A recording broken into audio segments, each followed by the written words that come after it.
Hello guys, अस्सलाम वालेकुम। मैं शाइकुल इस्लाम खैर मकदम करता हूं आप सबका आपके अपने यूट्यूब चैनल स्टडी पॉइंट पर। गाइस, आज आप सबके लिए फिर से लेकर आया हूं assistant Urdu translator mains exam के लिए इंग्लिश क्लास 25, जो कि एग्ज़ाम के पॉइंट ऑफ व्यू से बहुत अहम है। Please like and subscribe my channel and press bell icon to get new video and updates. Guys, पिछले वीडियो में आपको 5 वर्ड्स दिए गए थे जिसका हिंदी और उर्दू मीनिंग करके दिखाना था। तो आइए देखते हैं। पहला वर्ड है आपका जर्नलिज्म। इसका हिंदी मीनिंग होता है पत्रकारिता। बहुत ही इंपॉर्टेंट वर्ड है और उर्दू में बोलते हैं सहाफत। दूसरा वर्ड है आपका फंडामेंटल। इसका हिंदी मीनिंग होता है मूलभूत और उर्दू में बोलते हैं बुनियादी। तीसरा वर्ड है आपका क्रिएटिव। इसका हिंदी मीनिंग होता है रचनात्मक और उर्दू में बोलते हैं तख्लीकी। दूसरा मीनिंग होता है तामीरी। चौथा वर्ड है आपका प्रॉपर्टी। इसका हिंदी मीनिंग होता है संपदा और उर्दू में बोलते हैं इमलाक या दूसरा मीनिंग जायदाद। पांचवा वर्ड है आपका बेटल। बेटल का हिंदी मीनिंग होता है संग्राम और उर्दू में बोलते हैं जंग या लड़ाई। आइए देखते हैं आगे। प्रीवियस आंसर क्लास 24 यानी 24वां जो वीडियो था उसमें हमने ये पैसेज पढ़ाया था और इसका उर्दू ट्रांसलेशन करके दिखाया गया था। आज हम लोग इसका हिंदी ट्रांसलेशन देखेंगे। तो आइए देखते हैं। Journalism is important because it keeps people informed about what is happening around them.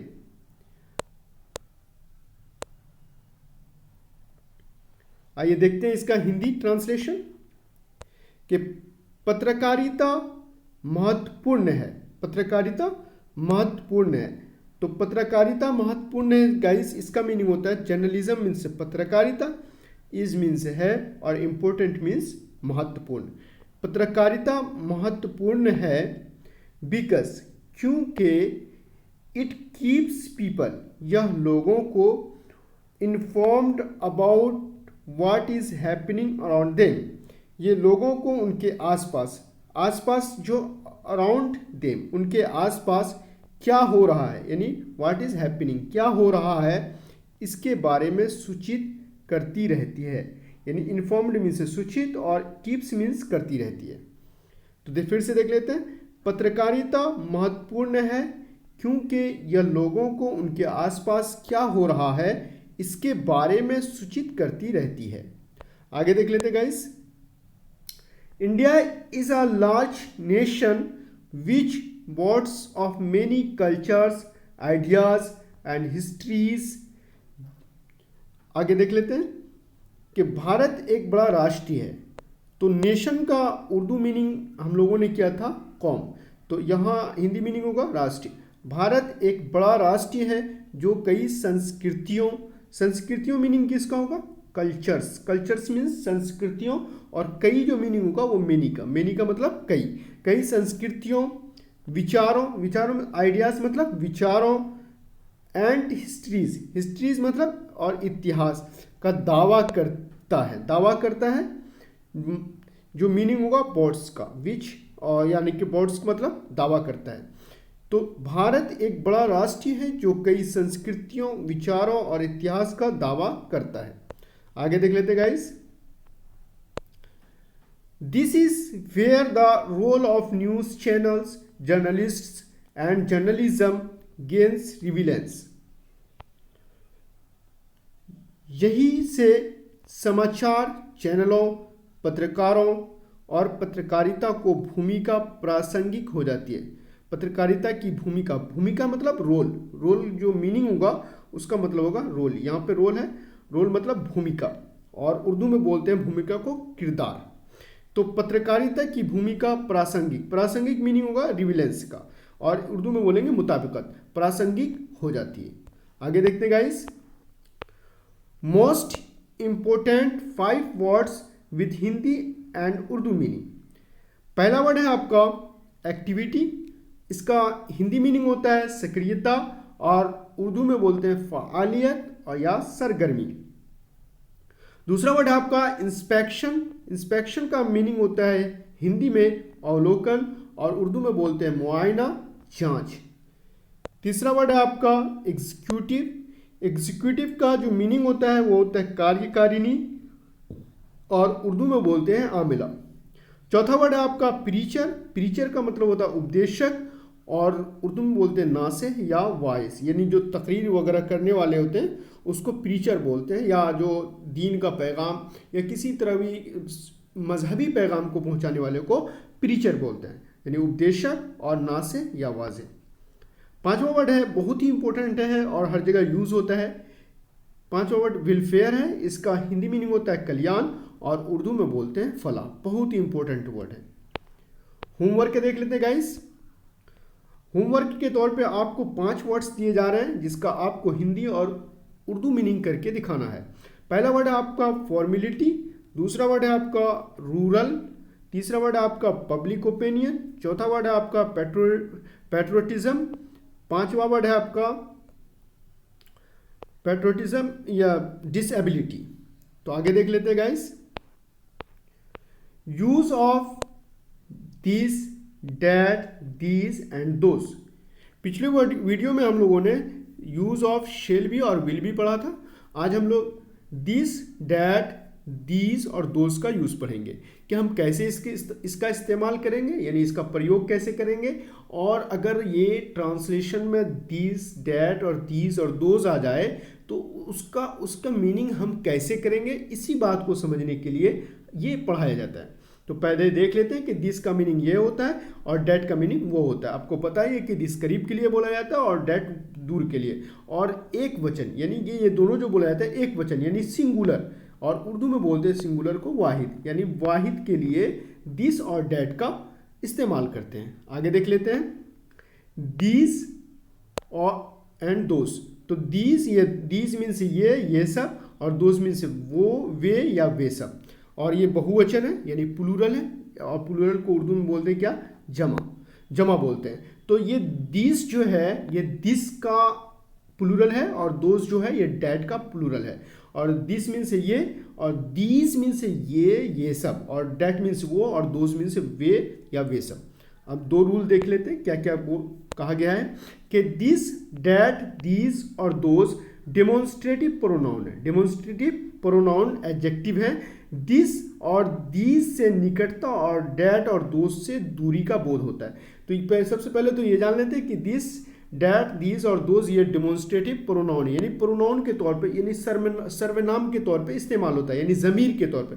जैसे बोलेंगे ये किताब है, तो ये किताब है, ये सर्वनाम यानी ज़मीर के तौर पे इस्तेमाल होता है, और ये ज़मीर कौन सा है, डेमोन्स्ट्रेटिव प्रोनाउन है, डेमोन्स्ट्रेटिव प्रोनाउन एडजेक्टिव है। तो और दिस और दीज जो है ये निकटता यानी करीब के लिए इस्तेमाल होता है, और डैट और दोस का जो इस्तेमाल होता है वो दूर को बताने के लिए होता है। दूसरा रूल देख लेते हैं कि दिस और डैट के साथ सिंगुलर नाउन यानी हमेशा सिंगुलर, जैसे कि दिस इज अ बॉय, तो बॉय जो है सिंगुलर है, और डैट इज द बॉय, वो लड़का है, तो ये सिंगुलर नाउन का इस्तेमाल होता है तथा प्लूरल वर्ब का प्रयोग किया जाता है, प्लूरल वर्ब का प्रयोग किया जाता है। आगे देख लेते हैं एग्जाम्पल से समझते हैं। जैसे दिस इज अ बॉय, यह एक लड़का है। देखिए दिस जो है ये किसके तौर पे इस्तेमाल होता है, यानी कि डेमोन्स्ट्रेटिव प्रोनाउन एडजेक्टिव के तौर पे, और हमेशा जो है दिस के साथ सिंगुलर वर्ब का या सिंगुलर नाउन का इस्तेमाल होता है। जैसे बॉय सिंगुलर है, और दीज आर बॉयज, वे लड़के हैं, ये यहाँ पे क्या बना देंगे, वे लड़के हैं, तो वे जो है लड़के हैं, तो यहाँ पे दिस जो है ये क्या है, प्लूरल के लिए इस्तेमाल हुआ है। तो अगर हमको प्लूरल बोलना हो तो दिस बोलेंगे, और अगर हमको सिंगुलर का बोध कराना हो यानी सिंगुलर के लिए प्रयोग करना हो तो दिस बोलेंगे। दैट इज अ गर्ल, वो एक लड़की है। दोज आर गर्ल्स, वे लड़कियां हैं। इज दैट वाटर, क्या वो पानी है। ये क्वेश्चन सेंटेंस है। कौन सा sentence, question sentence. Is that water, क्या वो पानी है। आगे देख लेते guys. Translate this paragraph into Hindi, यानी इस पैराग्राफ को हम लोग हिंदी में ट्रांसलेट करेंगे। और हिंदी में ट्रांसलेशन करके देख लेते हैं कि Lal Bahadur Shastri was an Indian statesman who served as the second prime minister of India. आपको पता है लाल बहादुर शास्त्री ने मतलब कि इंडिया के सेकंड प्राइम मिनिस्टर के तौर पे काम किया। तो आगे देख लेते हैं इसका हिंदी ट्रांसलेशन कि लाल बहादुर शास्त्री एक भारतीय राजनेता थे। इंडियन का मतलब भारतीय, स्टेटमैन का मतलब राजनेता थे, जिन्होंने भारत के दूसरे प्रधानमंत्री के रूप में कार्य किया। कार्य का मतलब क्या होगा? कार्य, जैसे second prime minister of India, served का मतलब होता है कार्य। सर्व का मतलब क्या होता है? खिदमत करना या कार्य करना। तो who served as the second prime minister of India, यानी दूसरे प्रधानमंत्री के तौर पर काम किया, यानी ये सेकंड प्राइम मिनिस्टर थे हमारे। He promoted the white revolution, a national campaign to increase the production and supply of milk. तो इसका देख लेते हैं ट्रांसलेशन कि he promoted the white revolution. तो he promoted the white revolution, उन्होंने, या इसका पूरा ट्रांसलेशन देख लेते हैं, तब पहले इसको पढ़ लेते हैं तब उसके बाद ट्रांसलेशन करेंगे। He promoted the white revolution, a national campaign to increase the production and supply of milk by supporting the Amul milk cooperative of Anand Gujarat and creating the national dairy development board. तो अब यहाँ से तर्जमा करेंगे कि उन्होंने गुजरात के आनंद की अमूल दूध सहकारी समिति का समर्थन करके, तो कहाँ से करेंगे? Bye supporting the Anand milk cooperative of Anand Gujarat and creating the national dairy development board. तो उन्होंने गुजरात के आनंद की अमूल दूध सहकारी, तो उन्होंने, यहाँ जो मीनिंग होगा ही का मीनिंग उन्होंने, तो उन्होंने गुजरात के आनंद की अमूल, गुजरात के आनंद की अमूल जो है, गुजरात के, यहाँ गुजरात है, गुजरात के आनंद की अमूल सहकारी, कोऑपरेटिव का मतलब क्या हो जाएगा? सहकारी, सहकारी आनंद के सहकारी समिति का समर्थन करके, समिति का समर्थन यानी बोर्ड, ये बोर्ड है, बोर्ड मीन्स, तो समिति का समर्थन करके, सपोर्टिंग का मतलब समर्थन करके, और राष्ट्रीय डेयरी विकास बोर्ड, और राष्ट्रीय डेयरी विकास बोर्ड बनाकर, राष्ट्रीय डेयरी यानी कि नेशनल डेयरी डेवलपमेंट बोर्ड, तो राष्ट्रीय डेयरी विकास बोर्ड बनाकर, विकास बोर्ड क्रिएटिंग मतलब बनाकर दूध के उत्पादन, दूध का उत्पादन का मतलब होगा production and supply of milk. दूध के उत्पादन वही प्रोडक्शन का मीनिंग उत्पादन होगा। दूध के उत्पादन और आपूर्ति मतलब सप्लाई, आपूर्ति को बढ़ाने के लिए, इंक्रीज मतलब बढ़ाना, उत्पादन और आपूर्ति को बढ़ाने के लिए एक राष्ट्रीय अभियान जो मीनिंग होगा वो होगा मीनिंग कि राष्ट्रीय अभियान यानी नेशनल कैंपेन का मतलब होगा राष्ट्रीय अभियान श्वेत क्रांति का मतलब होगा गाइस, श्वेत क्रांति जो मीनिंग होगा वो अब बता देते हैं आपको कि श्वेत क्रांति किसका मीनिंग होगा? व्हाइट रिवॉल्यूशन का मतलब होगा श्वेत क्रांति को बढ़ावा देने का मतलब प्रमोटेड का मतलब बढ़ावा दिया। तो गाइस पूरा ट्रांसलेशन हो गया। एक बार फिर से देख लेते हैं ट्रांसलेशन सिर्फ कि उन्होंने गुजरात के आनंद की अमूल दूध, यही है, गुजरात के आनंद की अमूल दूध सहकारी कोऑपरेटिव समिति का समर्थन करके, बाई सपोर्टिंग का मतलब समर्थन करके, एंड राष्ट्रीय डेयरी विकास बोर्ड बनाकर, राष्ट्रीय dairy national dairy development board, राष्ट्रीय डेयरी विकास बोर्ड बनाकर दूध के सप्लाई, दूध के उत्पादन, प्रोडक्शन में उत्पादन और आपूर्ति को बढ़ाने के लिए एक राष्ट्रीय अभियान यानी कि नेशनल कैंपेन का मतलब राष्ट्रीय अभियान व्हाइट रिवॉल्यूशन का मतलब श्वेत क्रांति को बढ़ावा दिया। आगे देख लेते हैं गाइस। होमवर्क है, translate this paragraph into Urdu. आपको इस पैराग्राफ को उर्दू में ट्रांसलेट करके दिखाना है। आप हमारे इस होमवर्क को हमारे कमेंट बॉक्स में भी करके दिखा सकते हैं या हमारे WhatsApp group mains assistant Urdu translator में भी करके दिखा सकते हैं। हमारे व्हाट्सएप ग्रुप से जुड़ने के लिए 8298185090 पर कांटेक्ट कर सकते हैं। तो गाइस, कैसा लगा आज का हमारा ये क्लास, आप हमें कमेंट बॉक्स में बता सकते हैं। तो बने रहें हमारे साथ, हमें सपोर्ट करते रहें ताकि आपके लिए अच्छी अच्छी वीडियो ला सकें। वीडियो को लाइक करें, शेयर करें। मिलते हैं नेक्स्ट वीडियो में, तब तक के लिए खुदा हाफिज़।